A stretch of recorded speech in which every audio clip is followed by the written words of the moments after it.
सकाळी उठलो आणि थेट शेतात गेलो, कारण की पाऊस इतका काल मोकार झाला होता ना, नाथ खुळांदळा गधोळा भाऊ.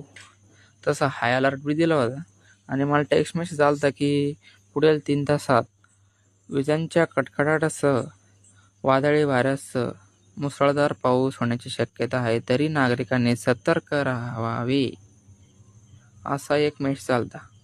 मला वाटलं आता काही पाऊस होत नाही एवढं, कारण पाऊस येणार नव्हता एवढा. चाइल्ड तरी तो आलाच. रेकॉर्ड ब्रेकच्या पलीकडे पाऊस आला. तर कसं आहे पब्लिक, मी तुमचा लाडका अमोल सोनवणे. मित्रांनो, आपल्या तांबाट्यात गेलो आपण चक्कर मारायला, कारण की नाही का तांबाट्यात तुंबलं होतं पाणी काढून द्यायला आपण गेलो होतो नाथ खुळा. ते बा मला वाटलं पाऊस येईल